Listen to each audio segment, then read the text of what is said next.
Welcome to Unbiased and On the Fence. I want to welcome our special guest today, Von Galt. How are you doing today, Von? I'm doing really good. Thanks for having me. Oh, I'm so happy to have you on. We were just having a wonderful discussion before we went on, and a lot to discuss. And I know my little crowd here is going to just absolutely love what you have to say. So I really want to just kind of give everybody a brief overview. You're an author as well as a QHHT practitioner, so you get a lot of information. Like we love Dolores Cannon here on this channel, so a lot of the information that she's actually been bringing out for years. And then you've got a background in Buddhism, and you want to give us a little brief background, and then we'll get into some of all the wonderful things that's happening on the planet right now. Yeah, definitely. So, aside from being a quantum healing hypnosis technique or QHHT practitioner through the Dolores Cannon modality, I actually am a normal working mom. Here in Seattle, Washington. I work in IT, and on the side, I also write books. And I write books on a lot of different genres and areas that are interesting to me. But one of the things that's always been interesting to me is metaphysics. And that's because I have been raised in the spiritual tradition of Tibetan Buddhism, and I'm Laotian. I'm from the Laos culture, and it's a very ancient culture that has a lot of myth and folklore all the way back to Lemuria. That's also filtered in through the Buddhist tradition that I've been raised in as well. So a lot of this stuff is really interesting to me as well. And I like to get more of this information to write into books that I'm working on as well. So I eventually, through my Buddhist studies of over 40 years, I started to follow the academic work of many Buddhist monks, like the Dalai Lama and many other prominent figures, who were providing themselves as a resource to academia for mindfulness, for consciousness, for meditation research. And from doing that, it eventually led me to Dolores Cannon's metaphysical work, which I love because her modality allowed practitioners to see the different type of lives that souls choose to incarnate into. And there's just a wealth of information for a writer like myself to pull from to create nonfiction or any kind of materials that I want. So as an artist, I just love that her modality that she created provides such a wealth of creative work for me. Absolutely. I think with my Christian upbringing, I think it's really neat to see how, if you really look deeper into Yeshua or who people know as Jesus, you'll see that he traveled to the Far East. He did a lot of studies all over, learned a lot of modalities from all over the world, including Egypt and the Far East. And a lot of what we have division over nowadays is really, I think, just people kind of getting caught up on terms of their own religion and stuff, but they were all really teaching about this special time that we're in right now. Don't you believe it? Yes, yes, I definitely, and I just love that. I love this material as well that Dolores brought forth because, being raised Laotian and in the Buddhist background, awakening and ascension are very common terms for us. Crystalline or Christ consciousness is very common. Sacred geometry, parallel realities, the Mandela Effect. These are very common terms for us, and people are working on them every single day at their own level. But what Dolores did that was wonderful is that she tapped into these very ancient philosophies and topics and brought it to the West and brought it to everybody else through QHHT.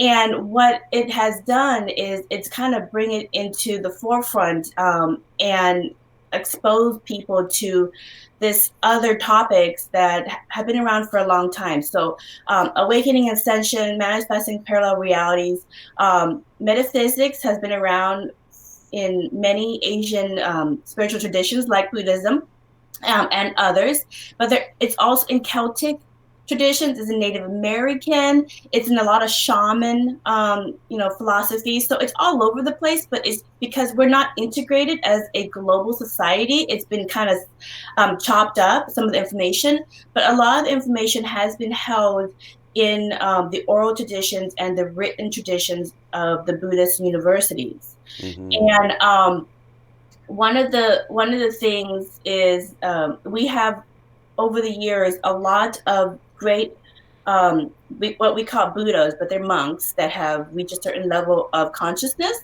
and we have a figure that you know in the West as Jesus, but whether it's the same person or not, it doesn't really matter to us. But it was a man from the West whose parents brought him for a free education about energy healing and consciousness and metaphysics at our universities, at the monasteries. Mm-hmm. And so he learned about these topics, and all the way he lived in the area all the way until he was about 30, and then he moved on and went to live the rest of his life. And he did a lot of traveling and speaking and helping people. But Mm-hmm. he's one of the Buddhists that graduated from a tradition, and one of many. And basically, the term Christ consciousness is this, and I'm just going to simplify it. It's very easy to understand according to the Buddhist tradition. Okay, Mm-hmm. so in the Buddhist tradition, every single person is an energy, okay? And that energy has a certain frequency, okay? So your voice has a certain frequency, or what you would call a certain song unique to you. Now, they found this in semantic research that if you play your voice into a sound plate, or what they call a tonoscope, it will show up as a 2D sacred geometry pattern. Now, if you put it into 3D, your voice turns into a platonic solid. I will show you what some of these platonic solids look like. Okay. Ah, very nice. Okay? So it's what we typically think of as our own unique Merkaba that we all have, right? Yes. So everybody's energy is an orb that has a very unique shape to it. Okay? Mm. And so that unique shape, when you have your awakening, which in Buddhism is very simple to understand, is someone that realizes that they live in a holographic reality that is responding to the commands of its user. So what you create, you work on. What you send out, you get back. What you get back is a reflection of who you are. So it's just responding to the commands of its user. It's a computer. And so when you have that realization, like Buddha and many other monks, Yeshua and Kuan Yin, etc., that is what you call your awakening. You finally woken up to the greater reality. Now, with your awakening, you can manifest based on your inner work, based on addressing your dark night of the soul, addressing your inner demons, addressing your childhood traumas, addressing all these. Work on your inner self, which is what Buddha taught in his Four Noble Truths and Eightfold Paths that I wrote in my book. By doing that inner work, you are raising your level of consciousness from 100, 200, 300, 400, 500. And actually, there is the number one mental health doctor, Dr. David R. Hawkins, in New York.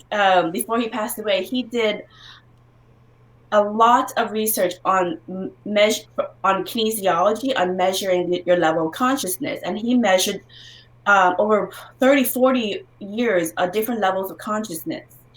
And he says, before you accept any modality or any person as your teacher, measure their level of consciousness, because you're wasting your time on people who have a low level of consciousness because you're not seeing what their energy level is. So very fascinating work that Dr. Hawkins did. But basically, everybody has a certain level of consciousness. And when you work on ascending to the different levels of consciousness up to 5D, you become a crystalline, okay? You become a crystalline level of consciousness. You've perfected to a certain point your energy structure, your Merkaba, or in Buddhism, they call your mandala. And in Western terms, they call that level of consciousness Christ consciousness, okay? So every single person who, and at that point, that's what in Buddhism we call you've become a Buddha. Okay, that's why there's all these mandalas of these different kinds of Buddhas, male, female, Kuan Yin, Yeshua, Buddha, doesn't really matter. You become your own Buddha and you perfected your mandala.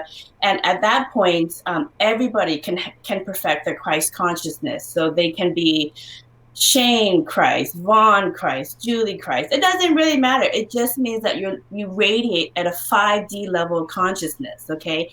And the other thing, Buckminster Fuller also talked about this, about in his term buckyballs.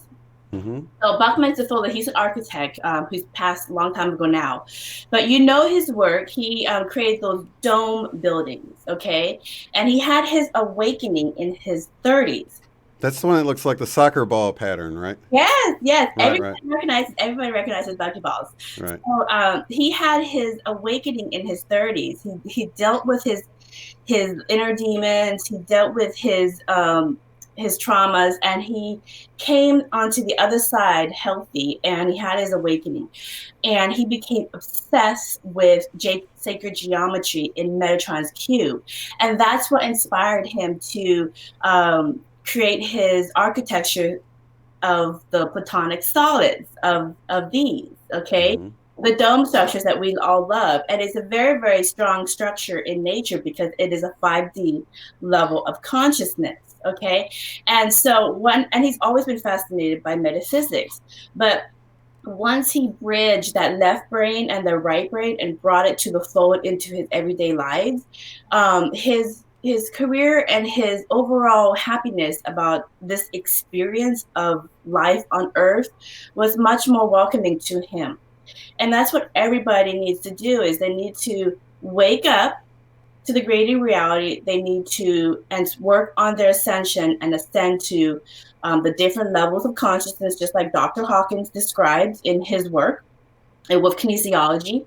And then they need to start contributing their enlightened work that they brought forth from the spirit world, from the Great Library. And I could talk about that as well, because I get a lot of QHHT sessions about the spirit world and about the Great Library and how this factors into the reality split. That's beautiful. So, and the whole split idea is, it's not like we've been taught in some religions where it's like some people go to heaven, some people burn in hell for eternity. It's almost like some graduate and some have to continue on, and then maybe they'll graduate in the next lifetime, or who knows, 10 lifetimes down the road. But it's all really a learning experience. Is that pretty much how the Buddhists teach? So I'll tell you two answers to that. One, the Buddhist answer, which that I'm familiar with, and the information that comes from my hypnosis practice of QHHT. So the Buddhist answer is, and what I've been taught through this tradition is, when enough people on Earth have their awakening, and they don't need that many, maybe 1%. And they've actually shown this in research, academic research, that if 1% of people focus on a certain outcome, it will have an effect on the greater reality. It doesn't matter if 99% of the world doesn't know about this stuff. If 1% of the population is doing this, that's all it takes to tip it. So in Buddhism, when enough of humanity has awakened and start using the resources and gifts that it has, just much like Buddha, to start creating the reality that they want by contributing their little piece to it. Mm-hmm. What it will bring us to is what they call the golden age. Okay. And we have help. In Buddhism, there is a folklore about the Toku children. And for Dolores canon, they call it the Indigo kids. Right. Indigo crystal, whatever you want to call them, doesn't really matter. But in Buddhism, we call them the Toku children. And what the Toku children are, and they're adults too, is they are souls that were working on certain metaphysic modalities or things that would help this reality. Mm-hmm. And they brought that with them. Okay. And what they're challenged to do is to radiate at a high level of frequency, at a high level of consciousness, have their awakening ascend up to a high level of consciousness, and then bring forth the metaphysics that they're working on from the spirit world into our reality and leave our reality, much like Bucky Fuller did, with a enlightened contribution. Okay, so we have help, and that's the Buddhist terminology of it. And by doing that, people will who are like-minded will link together and they'll work on these different contributions, and it would just take us into the quote golden age. Now, for Dolores Cannon's material, I've regressed quite a bit of clients who seek me out. And here in Seattle, everybody's very techie. They're very logical. They're very left brain. And I myself is very left brain too, because I love to create things. I love to create IT. I like to create products and books. So many of them are attracted to me because we have a lot of similarities. And so the clients that I get here, what they're trying to do is they're not trying to be celebrities. They're not trying to go do a travel circuit. They just want to live the best version of who they are now. They want to maybe amplify their career and their purpose in life. And so when I put them through the regression, what comes through are a various plates of lives that they've lived. And they could have had multiple lives as on Earth. They could have also had different jobs in the spirit world. They could have also been, quote, quote, aliens in a different planet or a different universe. They could have been an energy being or a spirit being. There's a variety of different types of experiences and incarnations that they've had that come forth in my QHHT sessions. And it doesn't even matter what their previous experience is, but they chose to volunteer and incarnate into Earth to help awaken and raise the frequency of not only themselves, but the people around them. And so if everybody in the world, or at least 1% of people in different parts of the world, in whatever incarnation they chose to come in as, so they could be, Asian, Black, white, doesn't really matter. When they start awakening and ascending up the frequencies in different parts of the world, what's going to happen is it's going to light up the world, and it's going to raise up not only Earth, but the people of Earth up to a higher frequency. And what's going to happen, and what does happen when you raise to a higher frequency, is you attract to yourself a parallel reality, which Dolores Cannon talks about a lot. And that's what I get in my sessions. You attract to yourself a parallel reality that is in line with the things that you came here to do. And the people who don't want this reality, this golden age, this in QHHT, they call it New Earth. It doesn't heaven on earth. It doesn't matter what you call it. Right. Higher level of consciousness and reality that is a higher frequency, and the people who are of a higher frequency will manifest that and work on that, on building that. And people who aren't ready for that and they want to stay in the path that they're still working on. So they're still working on forgiving people. They're still working on letting go of old, wars that they've been fighting for eons through all the different lifetimes. They're still working on trying to be right about everything, whatever the deal is. Right. People who aren't ready for this, they will continue what they do, and they will just, as these people get more into who they are and building the life that they want to live, they will slowly separate, and then the realities will split.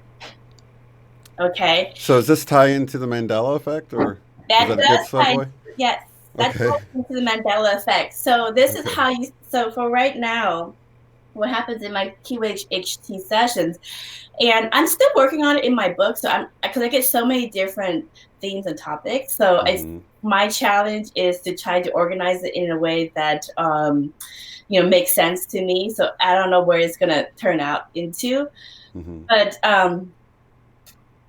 right now you can, if you go on YouTube, you can still people who are watching Mandela Effect, things changing right in front of them, things disappearing right in front of them, people in their, even in their own personal lives, who you remember maybe have so many kids and they have less kids, or they have more kids, Right. and you're like, what's going on? Or maybe I had somebody who's like, my sister broke her right leg, I was there, and this one, it's the left leg, I don't know what's going on. Right. I'm freaking out. I need a session. I need to talk to the oversoul. I need to understand what's going on. And then this stuff comes out, and they're like, oh, okay, this makes more sense than what my pastor was trying to explain to me. So,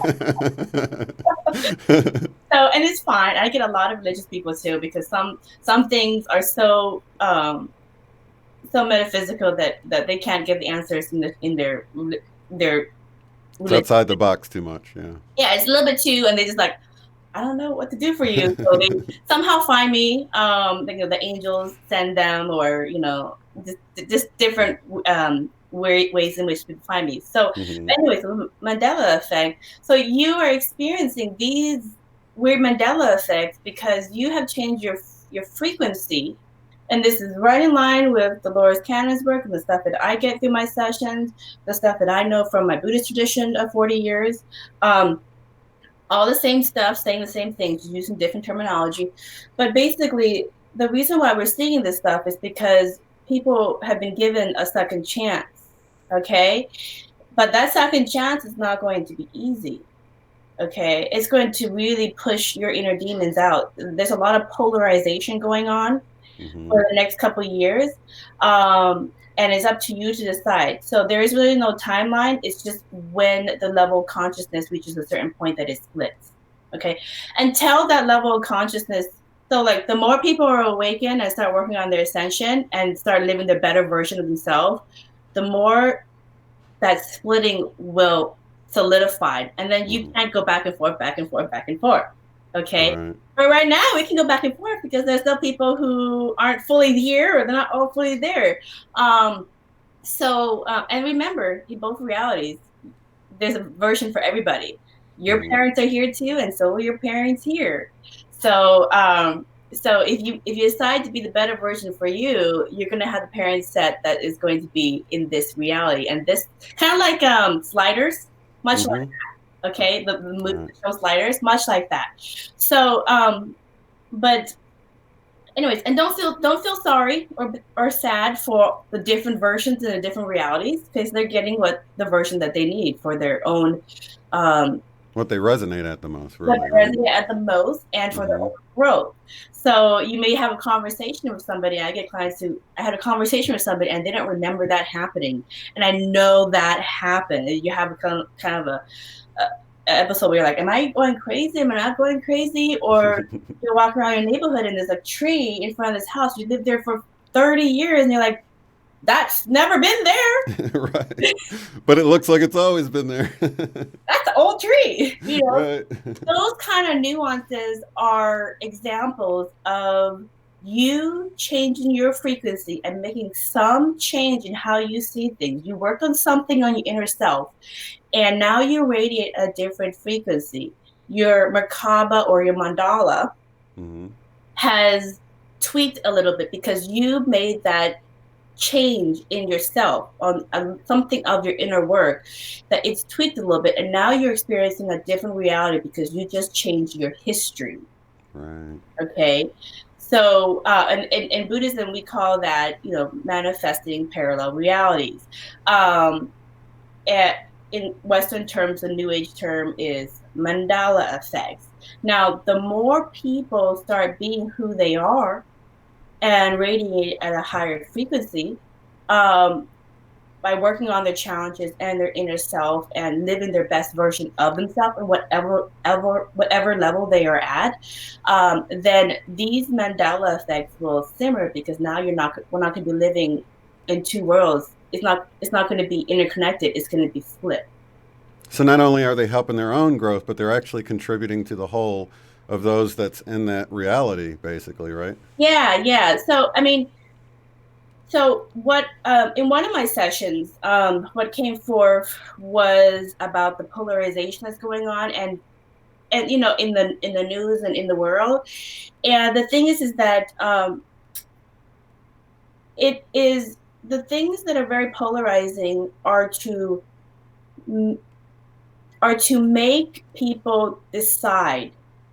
They're catalysts, as the law of one talks about. Yes, Yeah. are you this frequency or are you that frequency? Which one? And it's forcing people to decide. Like it's forcing you to do your inner work. It's forcing you to look into your soul and be like, am I this kind of person? Is this who I am? Is Mm-hmm. this the stuff that I support? It's forcing you to make a decision about your inner demons and your character. And whatever decision you make will change your frequency to either a higher one or a lower one. And the more people make those decisions, the more they'll be on one side or another. And there is nothing wrong with it because in the greatest thing, we all die, we all go back to spirit world, and we all have our life review. Even the bad people, they have their life review. And in Buddhism, we don't believe in hell.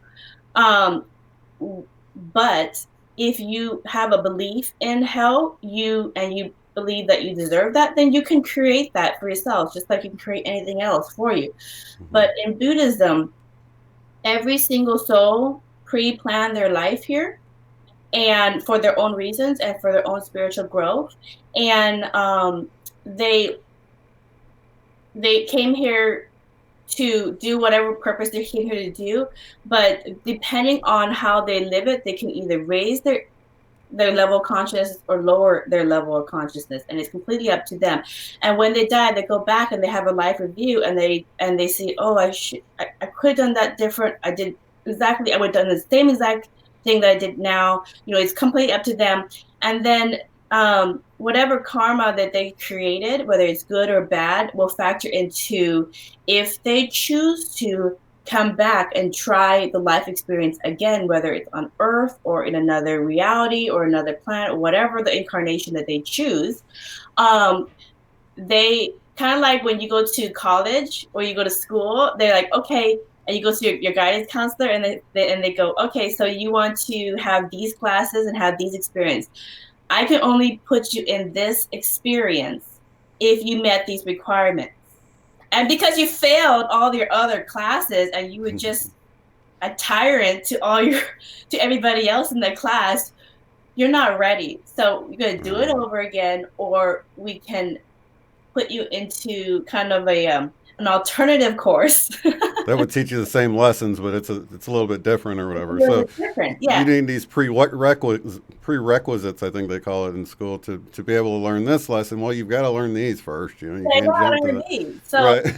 and so in Buddhism it's much like that. So like what people don't really want always in the West want to hear is somebody like Hitler or Stalin or these horrific figures is that they didn't go to hell. No, they did experience some kind of hell. In Buddhism, when you die and you have your life review, okay, when you have your life review, you have a life review from your perspective and everything you did, and you have your life review from the perspective of everybody else that you affected directly as you are them, Mm-hmm. and you have your life review from how your actions affected their descendants from their experience, and the review of how your actions affected all the generations following, all the way to eons of how your lifetime affected their reality.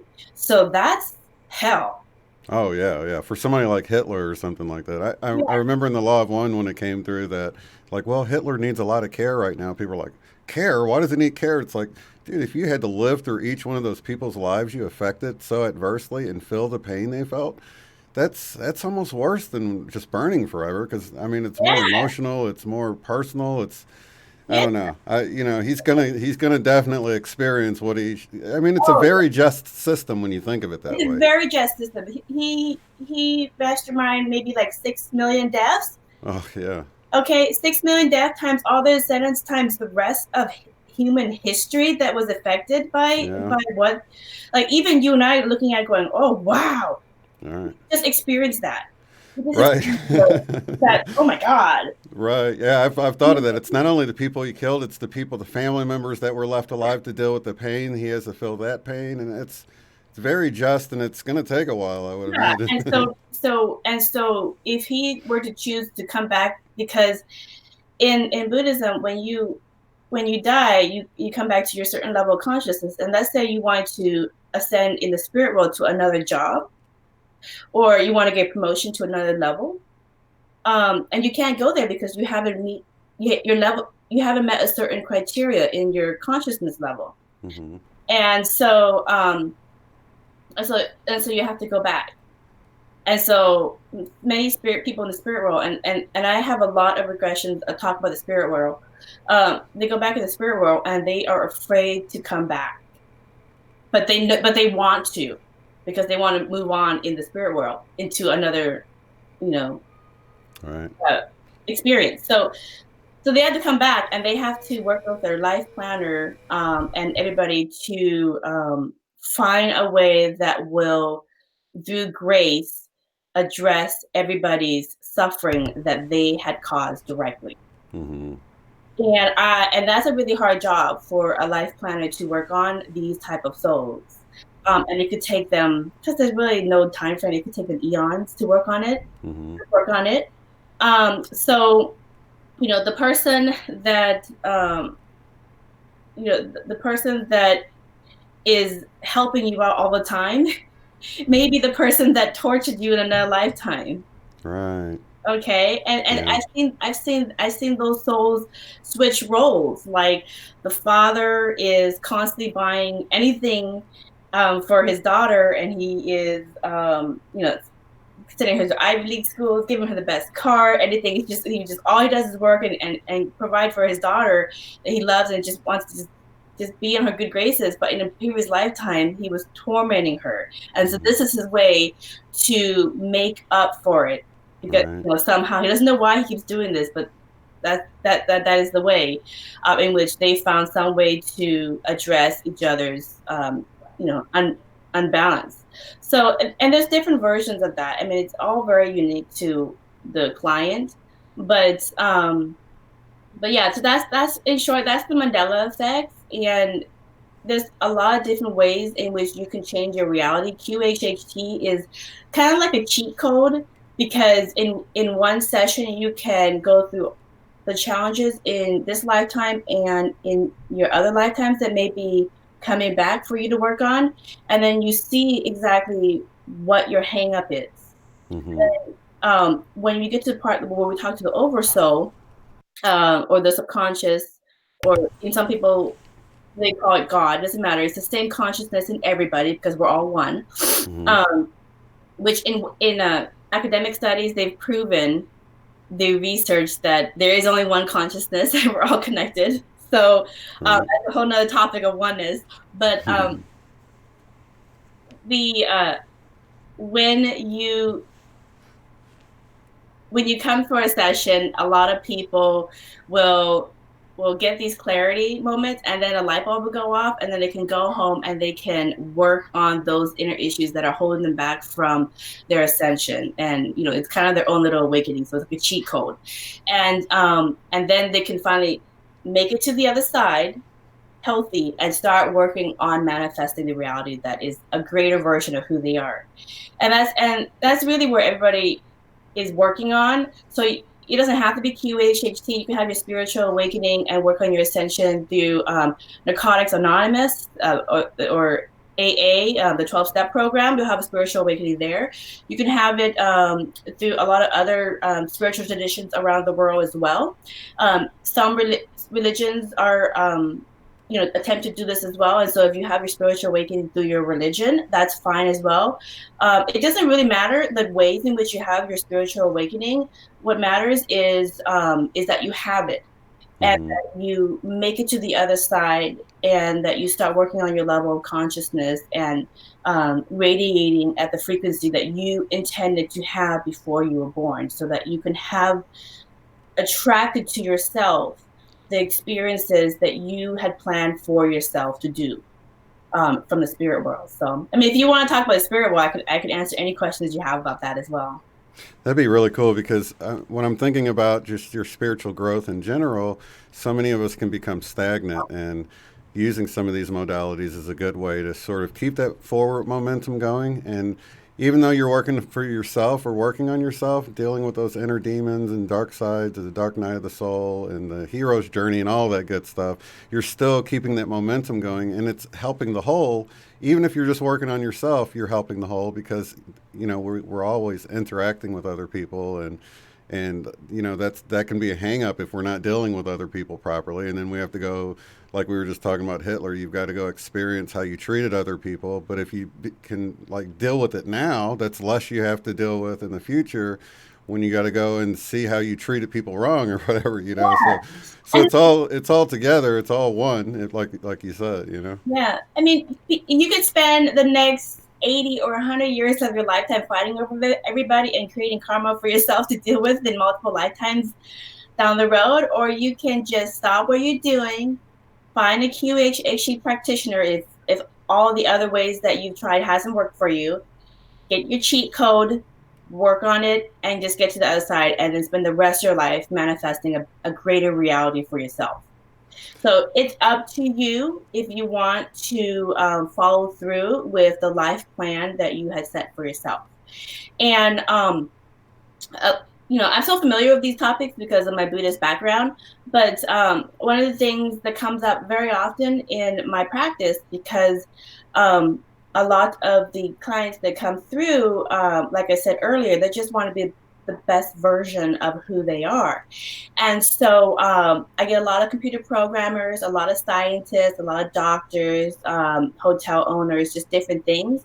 And they just, they maybe had some weird nuances in their life that's happened, such as some weird Mandela effect that they want to get explained. And so when they talk to the oversoul, that gets explained. But they also want to bring forth whatever metaphysical contribution they're working on in their spirit world into their lives. So if they're a doctor, they want to bring more energy healing into their life and into their practice. Like, how can I bring more energy healing in? So Mm-hmm. maybe if they have a chiropractic office, they will bring in acupuncture, Mm-hmm. meditation, maybe some massage, just kind of bring the whole fold in. If they're in a regular medicine and they're working with highly stressed customers or clients, they would maybe suggest some meditation, some different ways in which they can kind of balance their energy. So these are all energy healing that's really coming into the fold. Same thing with science. If they are working on materials, they want to learn a little bit more about sacred geometry. And what they could do in QHHT is, again, it's a cheat code to the other side. Is just ask them, how do I solve this problem I'm working on in my career? And it will give them the direction.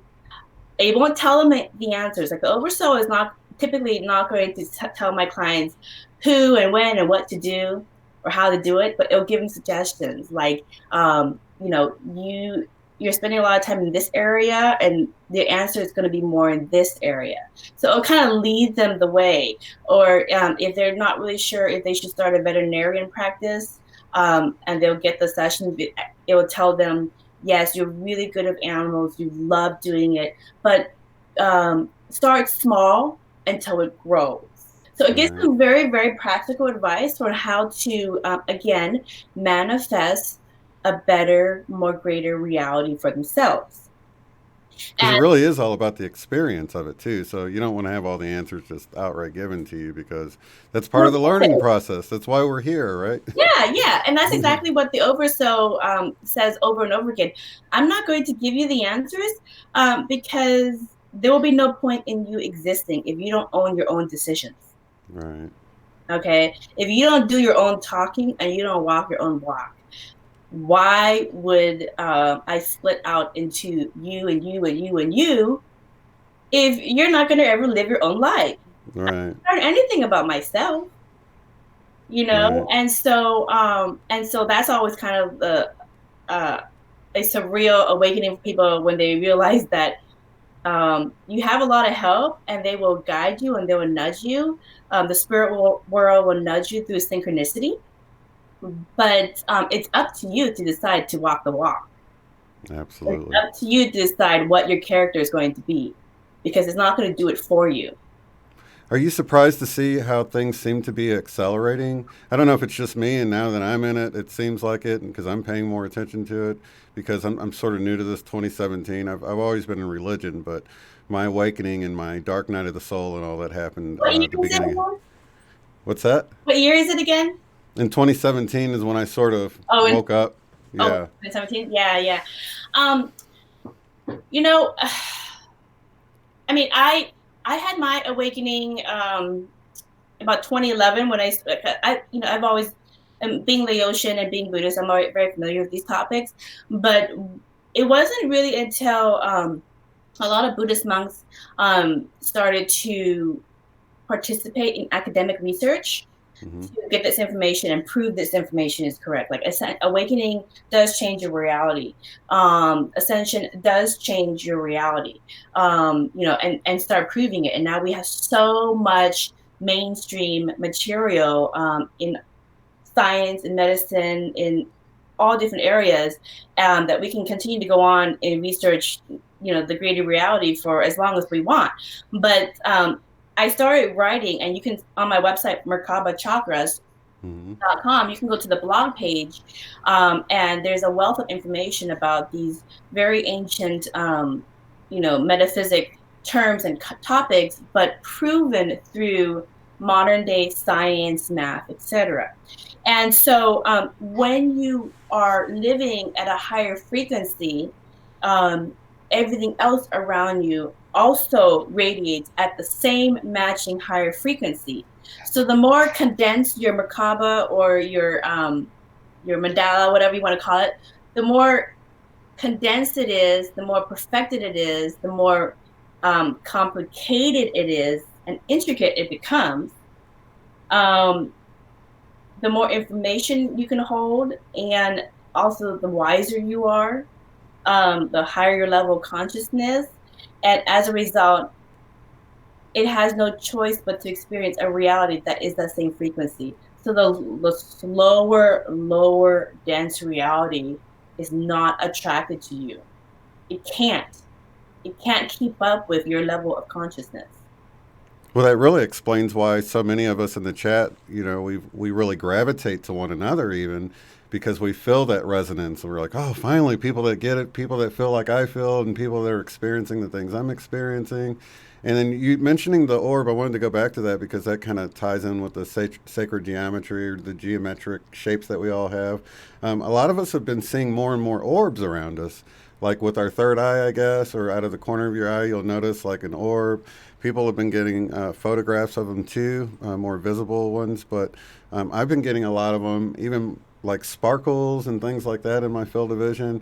And I'm wondering if that's like us tapping into maybe higher levels of being the elementals and things like that you hear about. Yeah. So you know, these orbs. I mean, and I've had videos of myself, like in videos, and you'll see. I mean, there's the normal dust particles. Right, right, Dust particles don't do you you you you. right, right, It doesn't do that. Okay, right, little orb just do. That's not dust particles. That's not light. right, Okay. right, right. So and there's plenty of videos of that. I've seen those videos myself. And you can take pictures of it as well. And some people's like my best friend, she got her awakening through Narcotics Anonymous. But we had taken a picture early on when we were younger, and I had all these bubble orbs around me. And I'm sorry, she had all these bubble orbs, and she had these like straight line orbs Mm-hmm. all in like 5 pictures, Right. random pictures, at night. All hers were all like this, mine were all like this. And it's basically the oversoul is basically your spirit world. It's your soul group journaling their journey. They're having a journey with you, experiencing you, learning from you, Right. so that when they choose to incarnate, they can use that information to help them in their journey. Oh, very nice. Okay, so I mean, because we keep coming back to the spirit world, so let me just kind of break it down really quick. And this comes from very in line with my Buddhist background, but it comes also from my clients. So basically, in the spirit world, what a lot of really old souls do is they go straight to the great library. And the great library is this just massive, it's always the same, like golden light that just goes straight up as high as you can see and as low as you can see. And it's just beaming, it's a very soft light, and it's just very intense. And when the souls go to this great library, um, Just like the Akashic Records or different? yeah, yep, Oh, yep. okay. So when they go to this great library, it's just magnificent. They're looking around and they are like, there's always these librarians that are like, how are you? What do you want to experience? Where do you want to go? And you're like, I don't know. And they're like, okay, we talk to your life planner. And they're like, I'm working on my this and that. And oh, I want to have this experience. And remember, there are plenty of souls that come through that never had an earth experience before, and they're just coming here just for the ascension and awakening, just to help out, or they're coming here just to experience what Earth is about. They're like, what is this about? So everybody comes for different ways. But these librarians, walk around, they help people, and basically these souls in the spirit world will go through the library, and just like when you go to the library, you can have books on different topics, and so forth. And they would go to, let's say they want to work on forgiveness. They want to work on letting go. And in Buddhism, the concept of forgiveness is to let go of the anger that you hold that somebody did that to you. Okay, so I Right. can't just say I forgive you, and then still be angry. That means that you haven't forgiven because your energy hasn't changed. You're still Right. holding on to that anger. Like Buddha says, when you hold on to anger, the only person that's burnt is you, because you're Right. holding on to a hot coal. So when you finally let go of the anger that they did that to you, or maybe you get a cheat code to QHHT to see what was the reason behind that. Maybe they've had 5 generations of, you know, molestation and the passing on, whatever the deal is. So when you let that anger go, then you raise your frequency. So let's say a soul in the spirit world, um, one of my clients went to the spirit world, and she was working on on forgiveness, which is one of the things that she had a hard time working on. So when she was planning her life, she would go to different sections in the library that had lifetimes where people forgave great feats, and she would, and these are what in the West we call the Akashic Records. So everybody has their own audio biography that they're working on. It could be a combination of this lifetime, multiple lifetimes, whatever it is, and that they work on when they incarnate. They're putting their book into the great library. And so when souls go through and they go research material, they'll look over a theme, they'll open your book, and all this information about the lives you live will come through, and they will experience it firsthand, what it's like, and they'll go, okay, that was interesting. Let's read another book. Okay, that's interesting. I think I have an idea of what I want to talk to my life planner about, and explore the curriculum, explore the what my next travel is going to be about. I want to have fun. I want to create new things, but I also want to work on my spiritual growth through this experience as well, and we're going to work on forgiveness. Or we're going to work on just being unconditional love, or we're going to work on, whatever the topic is you're going to work on, or we're just going to work on trying to work on my purpose and, just being myself, being who I am. So they might come back like gay, or they might come back with some kind of handicap that would help raise the consciousness of people around them, whatever the thing that they plan. But this is where they get the material. So like I said earlier, Bucky Fuller's contribution about Bucky balls and everybody being sacred geometry, like you have your own song inside, your voice creates a 2D that becomes a 3D mandala or platonic shape. Okay, you are creating your autobiography that you put into the Great Library. So your song is your vibration. Your Then it's song like, is your vibration. I Your see. vibration is your book. Your Merkaba. It's all the same thing. So even in the Bible it said God created it through sound, through a frequency. With a frequency, you have your own frequency. You have your own name. So whatever term you want to use it. So we're all creating our own autobiography. We're putting in the Great Library for everybody else in all creation to reference. And so the answer is always the same that comes in my sessions. Once you have your awakening and once you start working on your ascension, the answer is, how do you want your book to read? Okay. Yeah. How do you want your playbook to read? Do you want it to be 100 years of just being a horrible person? Right. What if you want to? That's the same thing that came to me. It was like everyone's the star of their own show. It's like, what kind of star do you want to be? Do you want to be the hero or do you want to be the villain? It's really quite that simple, isn't it? You want to be a really good supporting actress. I mean, and everybody's working on different levels too. In this lifetime, they may just want to be a supporting actress, and that's fine too. Because everybody has their roles to play, and it's not just about this lifetime. Because when you incarnate into different realities or versions of yourself, you're adding to your book, and your book becomes more dense. Your Merkaba becomes more dense. Your frequency becomes more dense and higher. That's why people who radiate at a high frequency typically are around very influential people. They are very influential themselves. And, when they show up in events, everybody's happy. Good thing the conversation never ends. 6 hours later, you're still hopping on the same conversation because, that's what these people, that's their energy. That's what they bring. In Buddhism, we call it the Toku children. People who are of a high frequency bring it into this reality. But everybody can be a Toku children. Everybody can be Indigo. Once you get to a higher level of consciousness, you radiate at the same frequency. Right. So it's like when you think of the volunteers or Starseed, some of the terms that we have of people sort of coming here to be a Jesus type figure in the modern age or a Buddha in the modern age, they're actually spreading that to other people as well.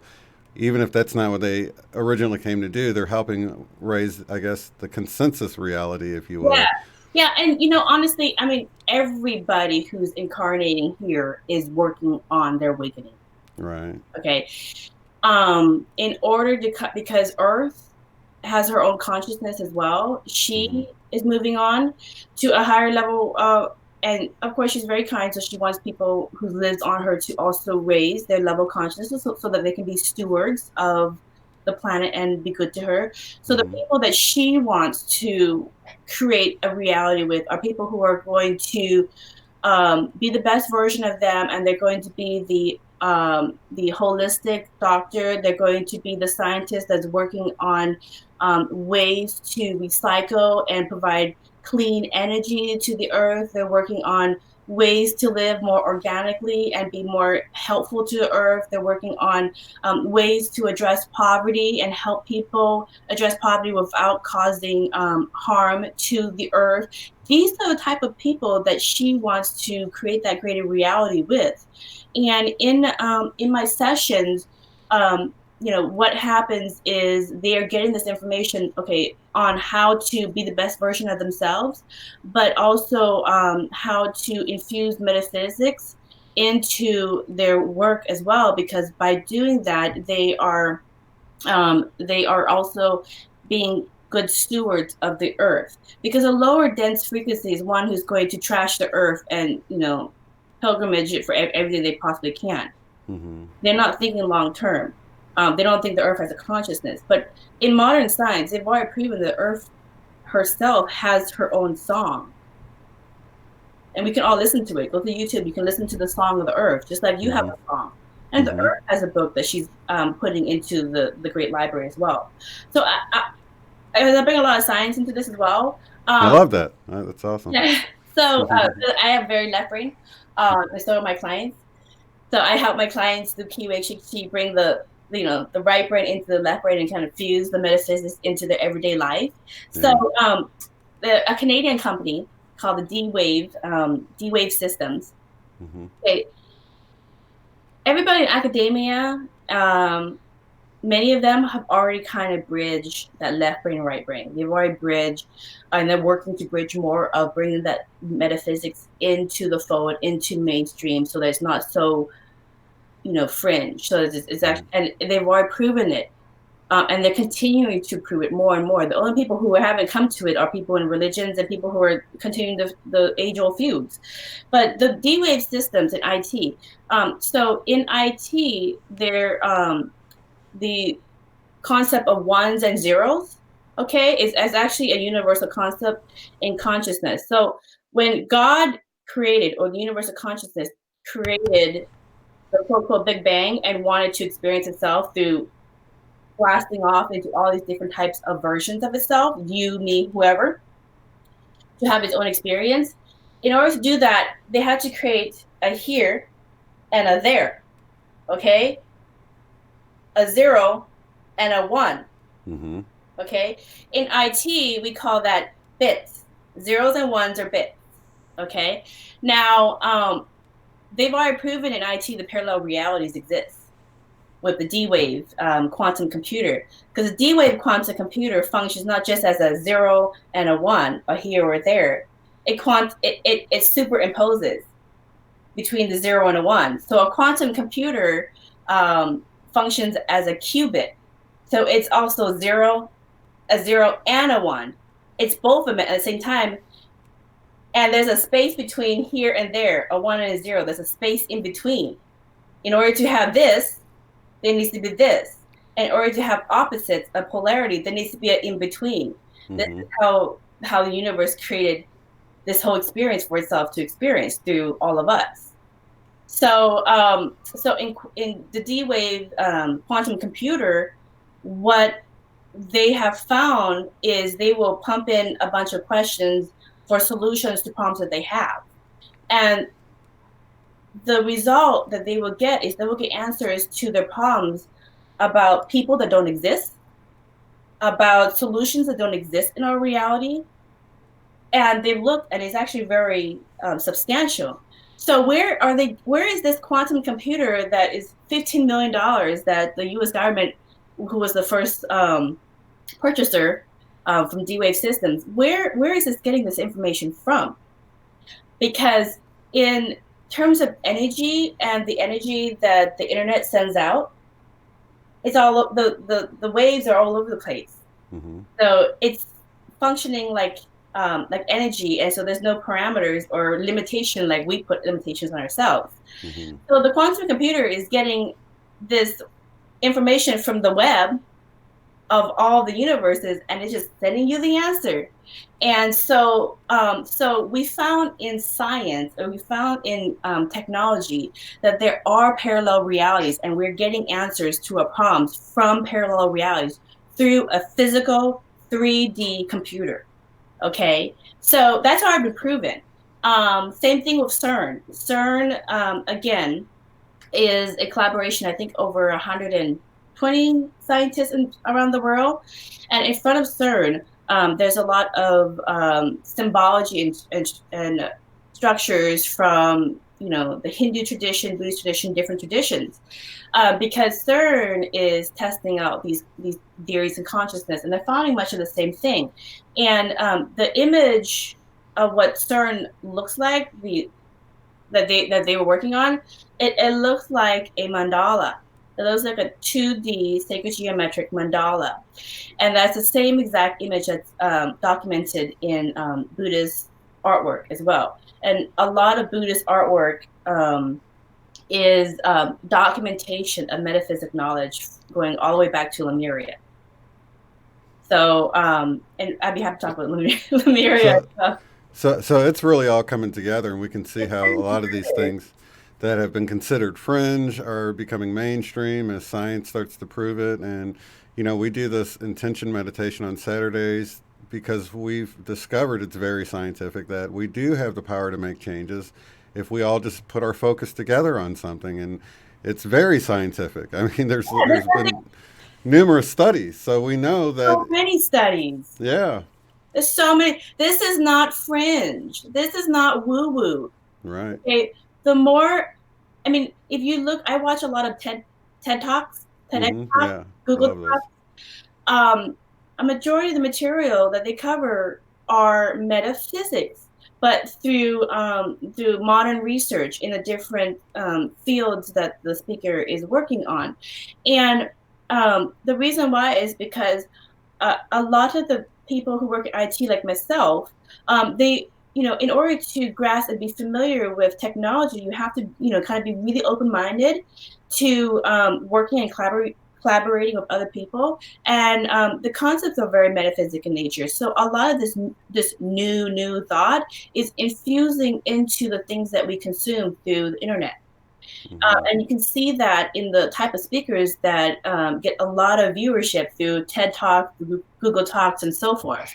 So, and I do get some artists that are working, like myself, working on books on different things, and computer programmers here in Seattle who are working on different topics, and they're just happy to be able to infuse their interest in ancient archaeology, ancient metaphysics, some shamanism into creating magic cards, for Magic the Gathering, because it's here in Seattle. I actually almost got a job there. Really? My husband is a major Magic fanatic because one of the developers went to Whitman College, where he went, the private school where he went in Eastern Washington, and so he almost lost his marbles when he heard that. And I said, no, I am getting another IT job somewhere else. It was 5 minutes closer to where you were, so it would have worked out just fine. So a lot of synchronicity happened for how my husband and I met. But when you start living in a higher frequency, synchronicity becomes your everyday. Yeah, it's happening for all of us here. Yeah, we're seeing it all the time. It's like mind blowing.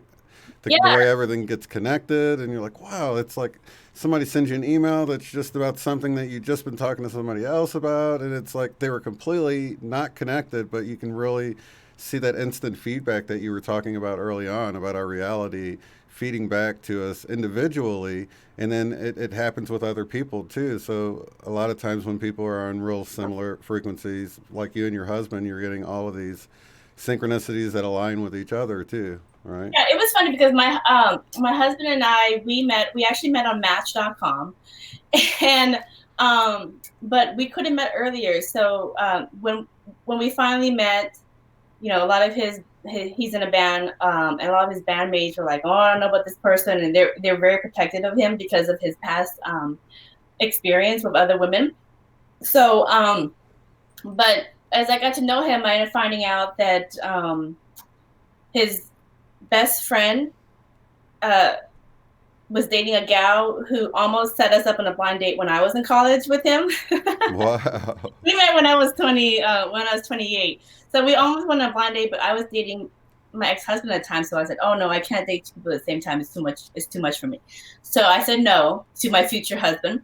But then I met his bandmates' wives, and one of the wives was my best friend in elementary school. The other one, she was a college mate of mine at the University of Washington. She was best friends with my best friend, and every day we would see each other, as we split off to the buildings that were across from each other. His mother did grassroots marketing and work for a local politician here in Everett, Washington.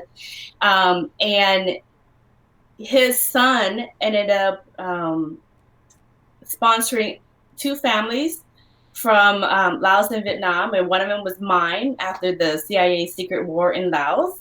So there's that, and then it just goes on, and it's just funny how the synchronicity. So when you radiate at a higher frequency, these synchronicities will happen all the time. Yeah. Yeah. That reminds me of Fun, oh yeah, it's a blast when you sit in your, and fun. it's just little hints that there's so much more going on. We do have higher help that's right there all along. We're never really alone, and I can totally feel that I get help all the time, little drops of intuition and things like that. But it reminds me of an image that I'd seen of a couple when they were little kids. One of them had taken a picture at Disney World, and in the background, you see their future spouse in the background going by in a stroller or something like that. It's like, Yeah. wow, what are the chances of that? But your paths would have crossed at some point anyway, right? Yeah, yeah. So it's just really funny. It's funny, and then I do love the glitches in the Matrix. I laugh about that all the time. Like, Oh, yeah. and those really crack me up. Glitches in the Matrix, and so we'll see that with my husband and I. We'll just laugh about it. But the thing is, again, it's really all about manifesting your best version of yourself, whatever version you want to be, at whatever level you are at.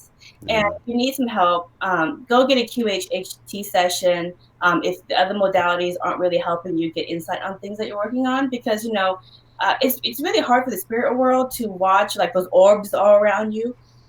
To watch you spin your wheels, it's Hmm. really hard for them to, because they're there and they're ready and they're waiting to nudge you along, but you're just stuck in your own story. So Yeah. stop spinning your wheels and go get help. You know, Perfect. and there's I so do. many practitioners. I do want to make sure I got okay. So you sent me all of your links of the Merkaba Chakras QHHT website that'll get people to you if they want to, if they're in the Seattle area and they want a session. Is that how they can contact you through there? Yeah, yeah. So makabachakras.com is the website. Again, for all my blogs are there, which I'm actually putting together in an updated book Hmm. about Buddhist mandalas, awakening through sacred geometry, and how I think the title is going to be how modern research have proven metaphysics. Hmm. Um, in Metatron's cube. So something to that effect. But I'm going to be putting it into a book with updated material and updated contents, and I'm hoping to put that out by the end of the year. But there'll be other ones as well. But you can book a session through the website and reach out to me there. I try to get to everybody. You can call, but email is really best because again, I am a working mom, so I have to juggle between my IT profession and also my family life, and then of course, when I have time, I write books, and the great thing about writing books in this modern age is you have text to talk on your phone. So I'll have my phone and I'll just start talking different things and it'll just text it out. And before you know it, I've written a couple pages, I'll save it, put it in a file Very nice. when I'm watching the kids and different things. So modern technology has really helped me out a lot into getting this stuff put together. But yeah, you can go to that website there, and then I think there's another website. You can go to my author page and also look at my Buddhist book, Buddhist Guide to Manifest Parallel Realities. So if Mm. you're interested in learning the Buddhist form or Buddha's teaching of how to manifest a parallel reality using the Four Noble Truths and Eightfold Path, it's there as well.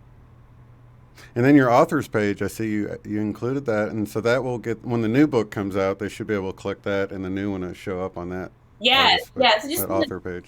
yeah, just stay tuned. I just published a book on digital marketing, and again about bridging the right brain with the left brain and bringing it into the fold, bringing your metaphysics into your everyday. Hmm. I working on another book on digital marketing, which is my profession. And in the conclusion of both books, I put a little bit of my metaphysical interest in that because in the greater reality beyond the 3D, none of this is really real. It's all a hologram. It's real Hmm. enough that we have the experience. But when you are creating a product, and that product essentially is just air, it's not really real, then what are you selling and buying? Right. Okay, so what you are selling and buying is you're selling and trading love energy. Mm-hmm. The things that we make are just expressions of us. They're expressions of our love energy that somebody else is picking up on this that they want. So like if they have, like for instance, if they have an issue in their life, like I have a problem getting from point A to point B, and the means in which I'm using to get from point A to point B is my car and it's not working, I need to find somebody to give me this solution. And so they find a mechanic, and what the mechanic is doing is their version of love energy that they're transferring is I have the experience to fix this vessel that you're using to go from point A to point B. And so they're exchanging that energy, and the form in which that energy is being reciprocated, the thank you note that we're giving each other is money. Right. If money is a thank you. Thank you for having the love to provide yourself as a resource to fix my car so I can go from point A to point B and live a better, more enriching life. And Right. as a thank you, here's the money for your service. And that's what it's exchanged. That's why that song from Eddie Money, you know, I want money, lots and lots of money. You know, that song. That's why it's I want love, lots and lots of love. That's really all it is. Yeah. And so in my books, I do infuse a bit of metaphysics into that, because when you understand, it's not just about these physical things that we're buying and selling. It's really about expression of your version of love that you're making and trading. Um, and that's why when that expression fails to meet their expectations or what you describe it should do, they get so upset at you. Right. That's why customers distrust things when it fails to meet their expectations. And Yeah. so when you see that, you become a greater business person, because now it's not just about making money. Now it's about um, taking care of the people that trust you with the love energy that you're giving to them, taking care of them with your expression of love. And when you take care of people and you look out for the best interest, if they chose you to provide that solution to them, then they will be your customer for not only this lifetime, but all their friends and family, and they'll be around for as long as you're in business. And that's where you make the serious money, because you're not just looking for short-term gains. How can you make the most money by screwing up the most people Right. and then closing my business? What you're doing is you're looking for long-term gains by building your own tribe of people Right. that trust your expression of love. So And it beats a life review that you have to go and you didn't spread the love, but you were spreading negativity around. But in this, if not only do you get word of mouth business because people trust you and they trust you to take care of their loved ones, but they pay it forward in the enrichment of their own life and how yeah, you've bettered their own life. yeah, So, and and you that's leading to the world we want to live in, right? exactly. And so everybody's doing it in their own different way, by being the best mom and raising higher frequency children, or being the best mechanic and providing a good service that is quality. By providing materials that's your own expression that is quality and contributing to a longer life cycle. So, like if you're building houses with good content, good material, you're not cutting corners. People's lives are going to be taken care of, and they're not going to hurt themselves in your house that you just built. Right. So remember, the thing is that everybody thinks that in the West, awakening and ascension is a religious thing. It's really not. Like Dr. David R. Hawkins, the number one mental health doctor in New York during his practice as a doctor at the time, he has proven through measuring the level of consciousness of different people that different people can radiate at 300, 400, 500, 600 levels or more. 500 is usually the amount that he says when people start feeling uncomfortable in the body, because if your energy is too dense and too high, the body can only handle so much, and then Mm-hmm. it will move on. But he's proven in kinesiology research that he's done that you can have a high level of consciousness and affect people around you and your own life, not just in religion, but you could do it as a doctor, you could do it as a scientist, you could do it as a mom, you could do it as just a regular person gardening all day and just living a better, version of yourself. So there's lots of different ways in which you can be a higher level of consciousness, and we need to really get out of the whole religious box that spiritual awakening only happens in religions, and that's not true. No, yeah, it totally limits us in our abilities. I mean, when you think of, oh, this is the only way God or a higher source can operate is just through this one little thing. Wow, how limited is that thinking? You know what I mean? It's like so limited and about the one thing that's limitless that you Yeah, could think about. because spirituality, everything is spiritual. Right. Everything is a hologram. So it's not just, in religion, everything is a hologram, everything is spiritual. So when you see that everything is spiritual, everything is a hologram, then you open yourself to, okay, so I gotta live the best version and be kind this way and that way and so forth. So you just trade compassion and kindness all over the place. But you gotta remember in the earlier discussion about karma and about creating your hellish life review, even as a person who makes bad products that don't that cause destruction in people's lives, or that don't last very long. Mm-hmm. When your life review, you're going to have a review of how your product affected other people's lives, and if it destroyed those people's lives and their kids' lives and other things, you're going to have that review in their first hand. So if you created a car that you know that you didn't take a fiduciary responsibility in trying to make sure it was a safe car to put out there, or put the disclaimer, and you just wanted the short-term money, and people died through that, you're going to live their lives and you're going to live their deaths directly in your life review. So be careful what you create and put out there, and make sure it's the Definitely. best expression that you can create for yourself. Absolutely. So, Well, we have a lot more we can talk about, Vine. I'd love to have you back sometime in 2020. I mean, this is the second to last show of the 2019, and it was a great one. I totally appreciate you taking the time. I got a message. So, like, yeah, I know we're going to 2020, and 2020 it's going to be an awesome year. Like every year can be an awesome year for you. It's really up to you to decide what again, how do you want your book to read? Mm-hmm. But my favorite Christmas song, because we're going between Christmas and New Year's. And Buddhists love Christmas because we pick any holiday we want because it's all good in the greater reality. So Mm-hmm. my favorite one is the grown up Christmas song, and the chorus in that it always rings true to me, and I just love it. And the chorus goes, no more lives torn apart, and wars will never start, and time will heal all hearts. Everyone will have a friend, that right will always win, and love will never end.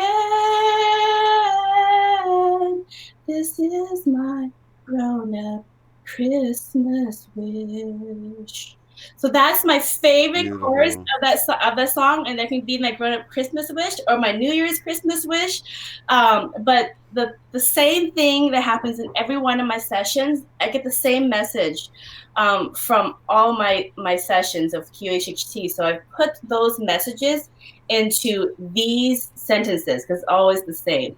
So in short, this is the last message I want to leave your audience with, that comes through from the oversoul to all my clients. And I put it into this message. So the last message is that the oversoul wants everyone to know is that you've always been enough. You've always been enough. And use the gifts and the resources all around you to create the life that you want to experience. A life full of joy and love. And the spirit world will nudge you through synchronicity. And you can do it. Okay? You can do it. So that's the message that the Oversoul wants everyone who wants to radiate at a higher frequency to keep in mind. That's beautiful. Thank you so much, You're Vine Galt. welcome. That's Von Galt, ladies and gentlemen, and we will definitely have her back in 2020. We have more to talk about Lemuria. We have this more of the spirit world. We won't run out of stuff, and plus you're already getting stuff in your sessions all the time. So thank you so much. Lots of love and light to each and every one of you, and thanks again, Von, for being here. All right, peace. If you'd like to support the work I do, go to paypal.me/UOTF. Thanks.